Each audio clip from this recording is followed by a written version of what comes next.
Good morning students.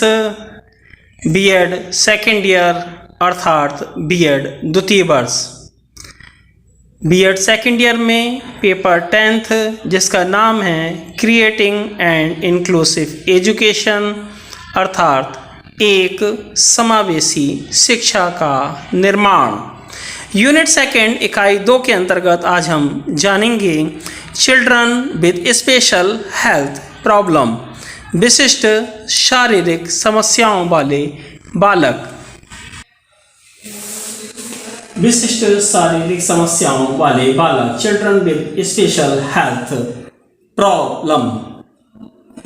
कुछ बालकों में स्वास्थ्य की समस्याएं होती हैं जो उनकी शिक्षा में बाधक होती हैं, जिनमें प्रमुख गठिया है, जोड़ों का दर्द है, हृदय रोग की समस्या है, क्षय रोग की समस्या है, मिर्गी आना है, दमा की शिकायत है, श्वास रोग है, गुर्दे का रोग है, सिर दर्द का रोग है, दाद है, खाज है, खुजली है आदि अजीर्ण रोग प्रमुख हैं।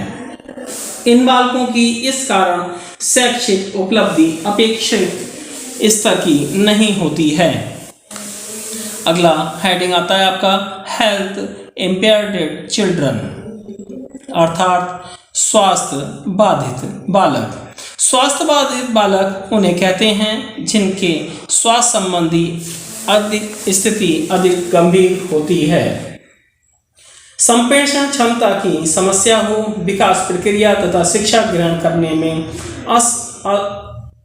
असमर्थता होती हो। स्वास्थ्य बाधितों की समस्या विद्यालय जीवन में भी आरंभ हो जाती है। कभी कभी दुर्घटना के कारण या रोग के कारण स्वास्थ्य बाधित भी हो जाता है। ऐसे बालकों की कोई सूची नहीं बनाई जा सकती है क्योंकि इनमें अधिक विषमता होती है। इनकी पहचान के लक्षण भी भिन्न भिन्न प्रकार के होते हैं। इनकी कुछ समस्याएं सामान्य होती हैं, जैसे चलने फिरने की समस्या, बैठने की समस्या, शारीरिक क्रियाओं के संपादन की समस्या आदि। सामान्य रूप से सभी प्रकार के बाधित बालकों को सामान्य विद्यालयों में शिक्षा दी जाती है, परंतु मध्यम रूप में बाधितों को शिक्षा विशिष्ट विद्यालयों में दी जा सकती है। गंभीर रूप से बाधित बालकों को अस्पताल में रखा जाता है और डॉक्टरी सहायता भी प्रदान की जाती है। समन्वित शिक्षा का उपयोग भी किया जा सकता है। स्वास्थ्य बाधितों की मुख्य विशेषता ये है कि ऐसे बालक शारीरिक रूप से कमजोर होते हैं। शारीरिक तथा मानसिक कार्यों में इन्हें थकान भी होती है। अब आपका आता है classification of health impaired children अर्थात स्वास्थ्य बाधित बालकों का वर्गीकरण। जिन बालकों का स्वास्थ्य कमजोर होता है और उनके लिए स्वास्थ्य संबंधी विशेष सावधानियों की आवश्यकता होती है, इन्हें मुख्य रूप से हम 2 वर्गों में बांट सकते हैं। नंबर 1 सामान्य स्वास्थ्य समस्याएं, माइल्ड हेल्थ प्रॉब्लम चिल्ड्रन, और सेकंड है हमारी गंभीर स्वास्थ्य समस्याएं, सीरियस हेल्थ प्रॉब्लम। तो सबसे पहले हम जानेंगे माइल्ड हेल्थ प्रॉब्लम चिल्ड्रन, सामान्य स्वास्थ्य समस्याओं वाले बालक। इस समूह के बालक शिक्षा ग्रहण करने के योग्य होते हैं और उनके स्वास्थ्य की समस्याएं अधिगम प्रक्रिया में बाधक नहीं होती हैं, परंतु आवश्यकता सुविधाएं और सावधानियां रखने की होती है। इनका डॉक्टरी परीक्षण समय समय पर होता रहना चाहिए। सेकंड हमारा है सीरियस हेल्थ प्रॉब्लम, गंभीर स्वास्थ्य समस्याएं। गंभीर स्वास्थ्य समस्याएं जो निम्न प्रकार की हो सकती हैं। सबसे पहले आपकी आती है न्यूरोलॉजिकल डिसीजेज, मिर्गी रोग। यह एक विशिष्ट प्रकार के स्वास्थ्य की समस्या होती है। मिर्गी रोग के प्रमुख लक्षण यह हैं कि इसमें बच्चे को दौरे पड़ते हैं तथा बालक कभी कभी दौरों के साथ चिल्लाने भी लगता है तथा दौरे के बाद वह मूर्छित भी हो जाता है और उस बालक को कभी कभी शरीर के अंगों को भी रगड़ने लगता है तथा बालक अपने कपड़ों को उतारने का भी प्रयास करता है। यह रोग जो कि आपका मिर्गी रोग है, ये नाड़ी संस्थान अथवा मस्तिष्क से संबंधित होता है। इसमें दवाइयों के द्वारा इस रोग पर नियंत्रण किया जाता है और उसमें बालक मिर्गी रोग से ठीक हो सकता है। कुछ दौरे काफ़ी गंभीर भी होते हैं, इसलिए शिक्षक को ऐसे बालकों का विशेष रूप से ध्यान रखना चाहिए और इनमें से कोई ऐसे मानसिक कार्य नहीं लेने चाहिए जिससे उनमें तनाव उत्पन्न हो। दौरे के समय उसके आस पड़ोस की वस्तुओं को हटा देना चाहिए जिससे उसे कोई आघात न पहुंचे। यदि दौरे के समय उस बालक का मुंह खुला रहता है तो उसके अंदर रुमाल आदि से उसका मुंह ढक देना चाहिए और उसकी जीभ को बचाने का प्रयास करना चाहिए, क्योंकि दौरे पड़ने वाले बालक के सर कभी कभी जीभ भी कट जाती है और उस बालक को पता ही नहीं रहता कि उसकी जीभ कट गई है। दौरे के बाद उसे पूरा आराम दिया जाना चाहिए और उसके माता पिता को भी सूचित कर देना चाहिए। शिक्षक को ऐसे बालकों के प्रति पूर्ण सहानुभूति भी रखनी चाहिए। सेकंड पॉइंट आपका आता है डायबिटिक प्रॉब्लम, मधुमेह रोग से ग्रस्त। मधुमेह रोग से ग्रस्त बालकों को अधिक प्यास लगती है और प्यास के साथ साथ उन्हें अधिक भूख भी लगती है और वे बार बार पेशाब घर जाते हैं। उनका भार यानी कि वजन बदलता रहता है। कभी ये बालक काफ़ी कमज़ोर हो जाते हैं। यदि इनके शरीर में कोई घाव या चोट लग जाती है तो वह चोट या घाव जल्दी ठीक नहीं होती है तथा इनके जो टांगों की पिंडलियों में अक्सर दर्द की शिकायत बनी रहती है। इस प्रकार के रोग सभी प्रकार के बालकों में हो सकते हैं। शिक्षक को उपरोक्त लक्षणों का ध्यान रखते हुए आरंभिक अवस्था में ही ऐसे बालकों की पहचान करके उनको समुचित उपचार की व्यवस्था की जानी चाहिए।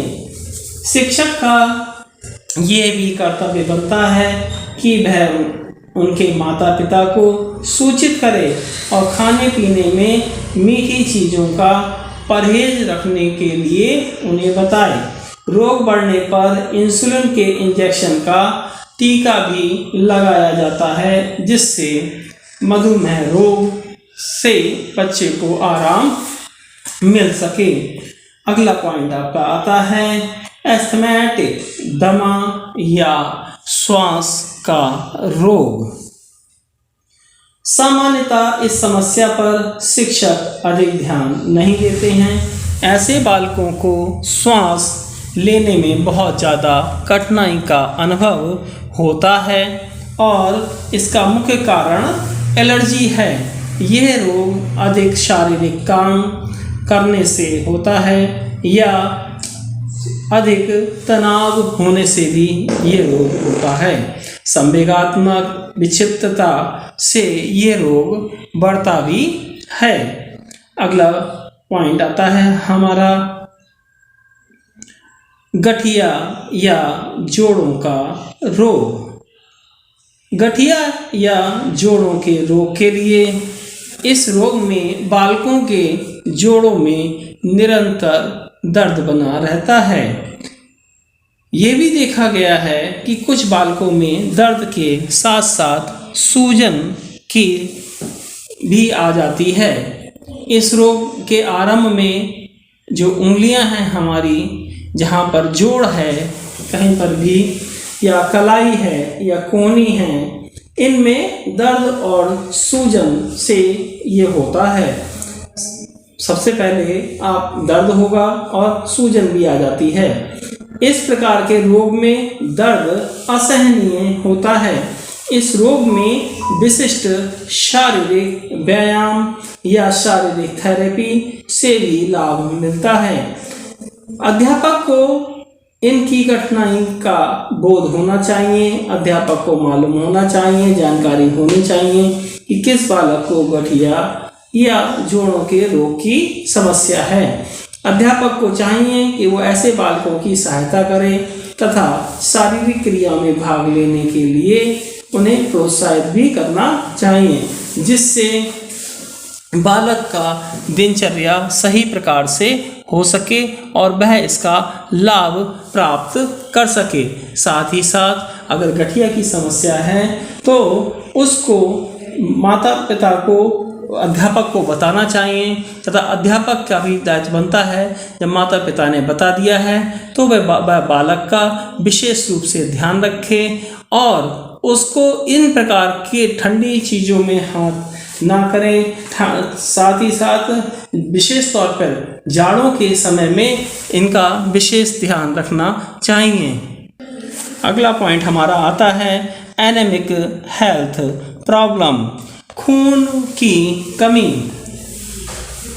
खून की कमी, इस रोग में बालक के शरीर में खून की कमी हो जाती है। खून की कमी के कारण वह बालक शारीरिक रूप से बहुत ज़्यादा कमज़ोर हो जाता है और उसके शरीर में बहुत ज़्यादा दर्द बना रहता है।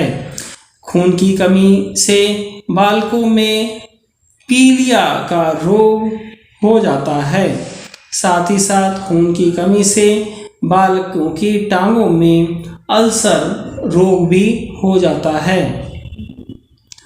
खून की कमी के कारण बालकों की अस्थियों में, बालकों के घुटनों में और बालकों के जोड़ों में दर्द भी बना रहता है।